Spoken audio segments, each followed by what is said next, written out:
तो दोस्तों शुरू करते हैं आज की इंसान न्यूज़। पहली खबर जो आ रही है वो एक दुखदाई खबर है और एक केरला से आ रही है, जहाँ पर फॉर्मली जो केरला सिल्वर लाइन या Kerala high speed rail project था तिरुवनंतपुरम से लेकर कसरगोड तक बनने वाला, उसे फॉर्मली गवर्नमेंट ने अबैंडन कर दिया है। यानी कि फॉर्मली इस प्रोजेक्ट को जो है अब कैंसिल कर दिया गया है।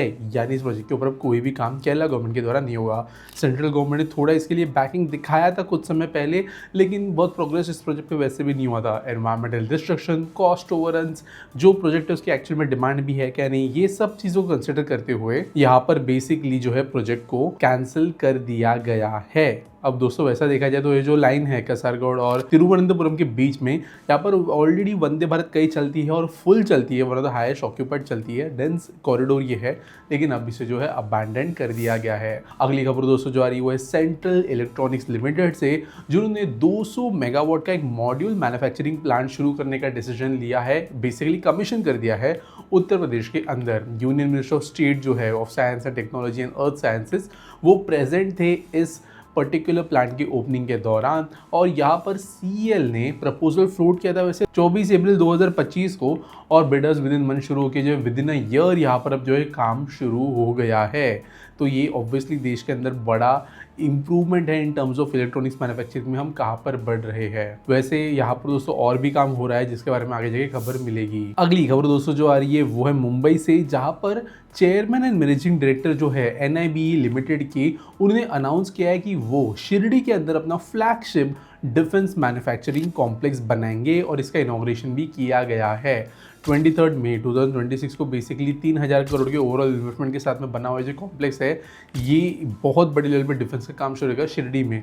जिनको नहीं पता, शिरडी जो है महाराष्ट्र में थोड़ा सा अगर आप देखो तो मुंबई से नासिक की तरफ जाने वाले डायरेक्शन में आता है, थोड़ा और ईस्ट में आता है, तो काइंड ऑफ ये नॉर्दर्न सेंट्रल महाराष्ट्र में आता है, जहाँ पे clean energy equipment in terms of defence का सीधा मैन्युफैक्चरिंग, यानी कि जो कॉम्बैट पे रेडी चीज़ें होती है वो सब चीज़ों का बनाना, इसका जो है डिज़ाइन लिया गया है यहाँ पर। इसके अलावा कॉम्प्लेक्स के अंदर missile manufacturing unit, artillery manufacturing unit, bio CNG facility, ये सब भी किए गए हैं ताकि क्लीन डिफेंस इकोसिस्टम भारत के अंदर ही आगे बढ़ सके। अगली खबर दोस्तों जो आ रही है वो है हमारी सेमीकंडक्टर मिशन से रिलेटेड, जहाँ पर टाटा इलेक्ट्रॉनिक्स ने सैटरडे को साइन किया है एक MOU with the leading semiconductor equipment manufacturer ASML। तो ये खबर दोस्तों कुछ दिनों पहले ही सबको मिल गई होगी, जहाँ पर बहुत बड़ा लेवल पे ये साइनिंग की गई थी डच मल्टीनेशनल के साथ में, और मेजरली धोलेरा का इनका जो प्लांट बन रहा है वहाँ पर जो मशीन्स आएगी उसके लिए यहाँ पर ये साइनिंग अप की गई है। अगली खबर दोस्तों जो आ रही है वो है गौतम अडानी से, जिन्होंने लॉन्च किया है एक 150 करोड़ का rural I care initiative in Bihar, जिसका नाम है अडानी सेंटर फॉर आई या ACE and Adani centre of ophthalmic medicine या एटम।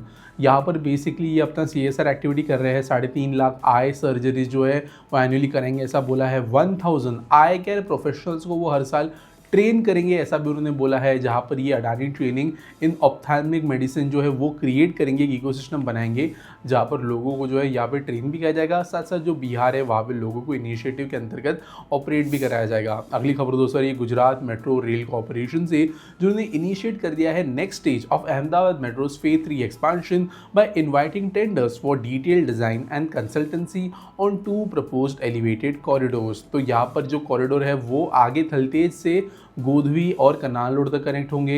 यहाँ पर DPR भी जो है लंबे समय से पेंडिंग था लेकिन अब हो गया है, और इसके वजह से around 10.8 kilometre of elevated metro infrastructure Ahmedabad के अंदर ऐड होगी। टोटल प्रोजेक्ट कॉस्ट जो है वो 2825 करोड़ के आसपास बोला गया है, और ये भी प्लान है कि एक हाइब्रिड मेट्रो RRTS रूट बनेगा गोधवी से कनाल रोड तक। अब पता नहीं कैसे होगा, क्योंकि यहाँ पर काइंड ऑफ मेरठ मेट्रो का ही एग्जाम्पल एक इस तरीके का है, जहाँ पर RRTS और साथ साथ मेट्रो एक लाइन पे चलती है, एक लाइन पे नहीं बट एक वायरडक्ट पे चलती है। तो ये देखते हैं गवर्नमेंट किस तरीके से आगे बढ़ाती है, लेकिन गुजरात जो है कॉरिडोर्स खत्म होने के पहले ही दूसरे कॉरिडोर्स पे काम शुरू कर देता है, ये भी मल्टीपल टाइम नजर आ रहा है। अगली खबर दोस्तों ये नासिक के एयरपोर्ट एक्सपांशन से रिलेटेड, जहाँ पर आप जानते हो कि कुंभ होने वाला है आने वाले कुछ समय में, और इसके लिए इस एयरपोर्ट के एक्सपांशन की ज़रूरत थी।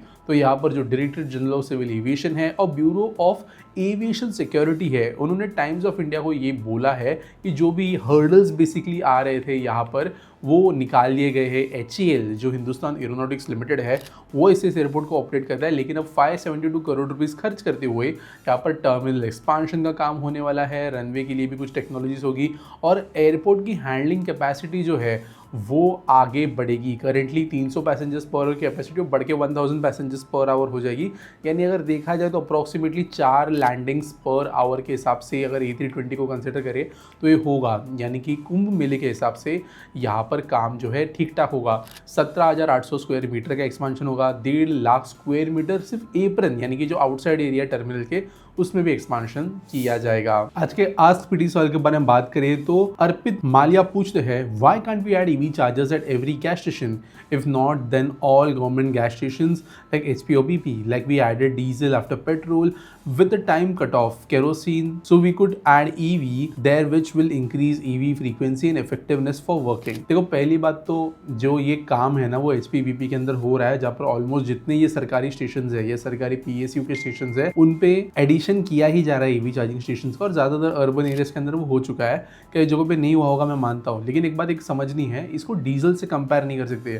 पहली बात, EV चार्जिंग स्टेशन जो है डीजल पंप से बहुत महंगे होते हैं, यानी कि अगर पेट्रोल स्टेशन है जिसमें 5 टंकियाँ है तो थोड़े बहुत मॉडिफिकेशंस के साथ में, थोड़े बहुत फीचर्स के साथ में जो है आप एक एक्स्ट्रा पंप लगा सकते हो, टैंक जो है सेग्रीगेट कर सकते हो डीजल पेट्रोल का। तीसरा भी, अगर कोई कल को अगर 100% एथेनॉल भी आ गया तो वो भी पेट्रोल पंप में ऐड करना इतना मुश्किल नहीं है। दोनों लिक्विड्स है, दोनों को पंप करना पड़ता है, दोनों के स्टोरेज एंड जो ट्रांसपोर्ट सॉल्यूशंस है वो काइंड ऑफ सिमिलर है। तो डीजल पेट्रोल या लिक्विड जो है उनका इतना बड़ा इशू नहीं आता। जो CNG प्लांट है वहाँ पे भी LNG वगैरह ऐड करना तो बहुत बड़ा इशू नहीं है। EV जो है वो पूरा अलग चलता है। पहली बात तो EV चार्जर महंगा होता है, 50 लाख, 1 करोड़, 1.5 करोड़ के भी EV चार्जर्स होते हैं, और जब आप बाहर देखते हो कम से कम 20-25 लाख के तो होती ही है जो ये फास्ट DC चार्जर्स होते हैं वो।